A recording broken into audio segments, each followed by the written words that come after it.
Joining us now is Alex Berrios, Democratic strategist and former campaign director for the Florida Democratic Party, and Republican strategist and former Republican candidate for U.S. Senate in New Jersey, Alex Zdan. Great to have you both, gentlemen. Thank you for being here. We have two Alexes, so I'll refer to you by your last name just so we don't get confused here. Alex Zdan, I'd like to start with you. President Trump, he is set to tout the inroads his administration has made on securing our nation's border and on inflation on Tuesday. I want to touch on the border in just a moment, but let's start by zeroing in on the economy. He ran on strengthening it, as you know. Poll numbers have definitely taken a hit here, largely due to this tariff back and forth that he's calling short-term pain. But what I found interesting is, a lot of political analysts taking a look at these numbers, they say his economic performance is also strongly tied to voters' confidence in his competency as a leader. How do you see this tariff fight playing out? And also, how do you believe it will impact his legacy as a president, especially in this second term? Well, I think that Americans, by and large, are a patient people, and I think that they are letting President Trump do the job that he was elected to do.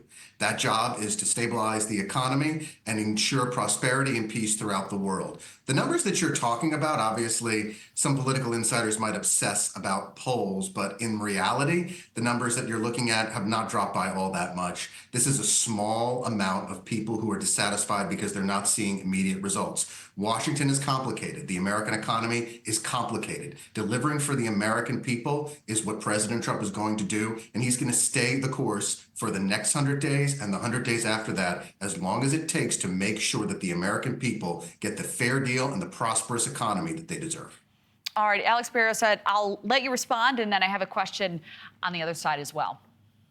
Great, thank you. I have to say, I think that the 40% approval rating reflects the real story of Americans. Americans might not follow every executive order, but they know when groceries cost more. And kitchen table issues hit all of us. We feel it at home, at work, and every time we open our wallets. And right now, people are not happy.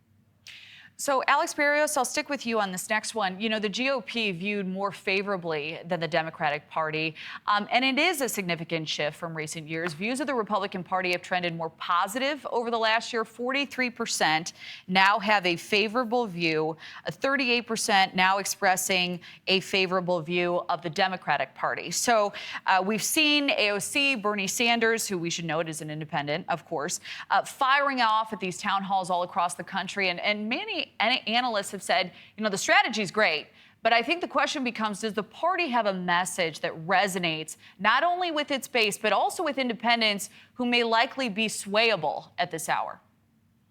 I think a lot of that messaging comes back to economics and kitchen table issues. The president promised to lower the cost of living, and families are facing higher grocery bills, soaring gas prices, and they're facing them under a chaotic and lawless administration. Democrats need to zero in on those pressure points and find solutions to what problems people are facing.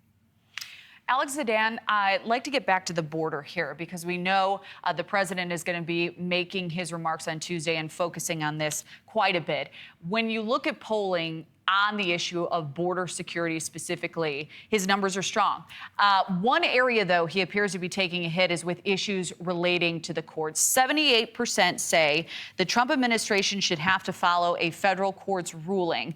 That number rises to 88% if the Supreme Court were to issue the ruling. So there's been so much back and forth on the story of Kilmar Abrego Garcia. This case, Democrats say he should have due process, honor the Supreme Court's ruling to bring him back, let him have his day in court, even if he is eventually deported to another country. Some in the Trump administration, though, saying he's been categorized as a terrorist, and that overrides previous decisions from the courts. My question to you is, why not make that case in court? And is there concern the Trump administration is inflicting more harm on its overall mission by not doing that? Well, they have been making that case in court. They've made that case in front of the Supreme Court. They've made that case in front of the Fourth Circuit. And I imagine they will be making that case in front of courts all across the country in the near future. I think you need to separate the rhetoric that sometimes comes from the White House with the court decisions and the facts on the ground. The Trump administration follows court decisions. Administrations of both parties can, should, and will follow court decisions. Appealing a court decision, disagreeing with the court, is expressly allowed in our system of government. No one is advocating defying federal court orders, especially from the Supreme Court. The Trump administration is doing the responsible thing, adjudicating these decisions through the courts and obeying the court orders that come down.